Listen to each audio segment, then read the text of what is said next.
అహ్మదాబాద్లో విమాన ప్రమాదంపై దర్యాప్తు ముమ్మరం చేశారు అధికారులు. ప్రమాద స్థలిని డీజీసీఏ పరిశీలిస్తుంది. మరోవైపు ఎన్ఐఏ కూడా దర్యాప్తు ప్రారంభించింది. ఘటనా స్థలికి చేరుకున్న ఎన్ఐఏ బృందం ఆధారాలు సేకరిస్తుంది. విమానం కూలిన ఘటనలో కుట్రకోణం ఉందనే అనుమానంతో జాతీయ దర్యాప్తు సంస్థ దర్యాప్తు చేపట్టినట్టు సమాచారం. ఎన్ఐఏ పరిశీలనలో మరో మృతదేహం బయటపడింది.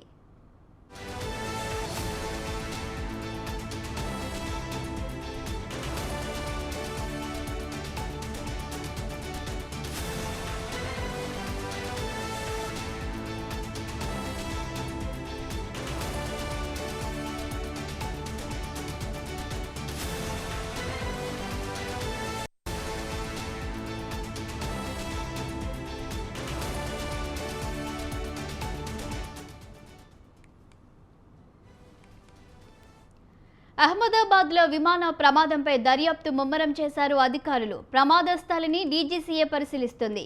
మరోవైపు ఎన్ఐఏ కూడా దర్యాప్తు ప్రారంభించింది. ఘటనా స్థలికి చేరుకున్న ఎన్ఐఏ బృందం ఆధారాలు సేకరిస్తుంది. విమానం కూలిన ఘటనలో కుట్రకోణం ఉందనే అనుమానంతో జాతీయ దర్యాప్తు సంస్థ దర్యాప్తు చేపట్టినట్టు సమాచారం. ఎన్ఐఏ పరిశీలనలో మరో మృతదేహం బయటపడింది. ఇదే అంశంపై పూర్తి డీటెయిల్స్ మా ఇన్పుట్ ఎడిటర్ రాజమౌళి అందిస్తారు. రాజమౌళి చెప్పండి, ఇక అహ్మదాబాద్ విమాన ప్రమాదానికి సంబంధించి తాజా అప్డేట్స్ ఏంటి? ఇప్పటికే అధికారులు దర్యాప్తు ముమ్మరం చేసినట్లు తెలుస్తుంది. దీనికి సంబంధించిన వివరాలేంటి? శాలిని, మొత్తం మీద ఏదైతే అహ్మదాబాద్ గురజత్తులో ఎయిర్ ఇండియా విమానం ఘోర ప్రమాదానికి గురైన విషయం నిమిత్తమే దీనిలో ఘటనలో మృతుల సంఖ్య కూడా పెరుగుతున్నట్టుగా తెలుస్తుంది. ఈ నేపథ్యంలోనే దీని కుట్ర కోణంలో కూడా ఎన్ఐఏ దర్యాప్తు చేస్తుంది.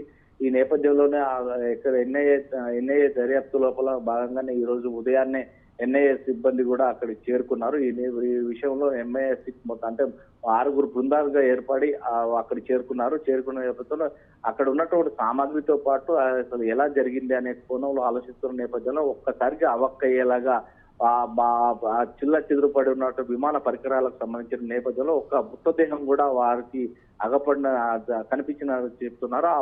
ఆ విమాన ప్రమాదంలో అందరినీ బాడీలు తరలించిన కానీ ఒక బాడీ మాత్రం అక్కడే ఉంది. ఈ బాడీకి సంబంధించి ఎప్పుడు జరిగింది, ఇది విమాన ప్రమాదానికి సంబంధించిన బాడీయా లేదంటే మరొక బాడీయా, దీనికి సంబంధించి అనేది ఎన్ఐఏ బృందం మాత్రం అక్కడ విచారణ చేపట్టా ఉంది. కానీ మొత్తం మీద ఏదైతే కొద్ది నిమిషాల్లో టేకప్ అయిన కొద్ది నిమిషాలలోనే అంటే సుమారుగా 2 నిమిషాల నుంచి 5 నిమిషాల్లో వ్యవధి లోపల ఒక్కసారిగా కుప్పగుళ్ళ విమానం ఎలా జరిగింది ఈ సంఘటన దాని మీద ఎన్ఐఏ కూడా దర్యాప్తు ముమ్మరం చేసినట్టు తెలుస్తుంది. అంటే కొన్ని కుట్ర కోణాలు కూడా వెలుగులోకి వస్తున్నట్టుగా కూడా తెలుస్తుంది. ఏది ఏమైనప్పటికీ మాత్రం అది ఈ రోజు ఈవినింగ్ వరకు మాత్రం పూర్తిగా సమాచారం మాత్రం సెంట్రల్ గవర్నమెంట్ కు అందించనున్నట్టుగా తెలుస్తుంది. మొత్తం మీద ఇప్పటికే విమానయాన సంస్థలు కూడా కొన్ని వివరాలను సేకరిస్తున్న నేపథ్యం ఉంది. ఎందుకంటే ఏ రకంగా దీన్ని కుప్పకూలిందనే విషయాన్ని కార్పొరేట్ ద్వారా మాత్రం చూస్తున్నారు. ఈ నేపథ్యంలో బ్లాక్ బాక్స్ కూడా రిసీవ్ చేసుకున్న నేపథ్యంలో బ్లాక్ బాక్స్ ను ఓపెన్ చేసి దాంట్లో ఎలాంటి ఇన్ఫర్మేషన్ ఉంది, వారు ఎవరైతే పైలట్ కావచ్చు, కో పైలట్ కావచ్చు,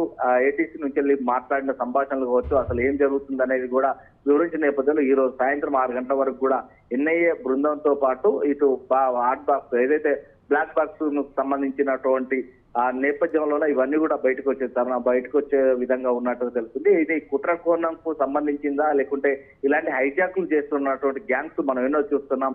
ఉగ్రవాద సంస్థలు కావచ్చు, ఇవన్నీ కూడా ఇప్పటికే బాంబుల బేరింపు కావచ్చు. ఈ సంఘటన జరిగిన ఏదైతే అహ్మదాబాద్ లో జరిగినటువంటి ఈ సంఘటనకు సంబంధించి నేపథ్యంలోనే మరొక రోజు తెల్లవారుజామునే మరొక హెలికాప్టర్ మేము ఆధీనంలోకి తీసుకుంటున్నామని బెదిరింపు మెయిల్స్ వచ్చిన నేపథ్యంలో ఇవన్నీ కూడా కుట్రదారులకు సంబంధించి ఎవరైనా కుట్రకోణం చేస్తున్నారా అనే నేపథ్యంలో కూడా ఎన్ఐఏ బృందం దీన్ని పరిశీలిస్తున్నట్టు తెలుస్తుంది. మొత్తం మీద ఎన్ఐఏ బృందం అక్కడ చేరుకొని సంఘటన స్థలాన్ని చేరుకొని విచారిస్తున్న నేపథ్యంలోనే ఒక్కసారిగా ఒక శవం వారికి అగపడడం చేస్తా ఇదంతా కూడా మొదటికి వస్తున్న నేపథ్యం ఉంది. దీన్ని ఎలాగైనా కానీ ఛేదించాలి అనేది ఎన్ఐఏ బృందం మాత్రం దీన్ని పరిశీలిస్తున్నా తెలుస్తుంది. ఏది ఏమైనప్పుడు ఈ రోజు సాయంత్రం వరకు మాత్రం ఇది ఒక కొలిక్కి వచ్చేలా అవపడుతున్నట్టు మాకు అనిపిస్తుంది. Right, thank you Raj.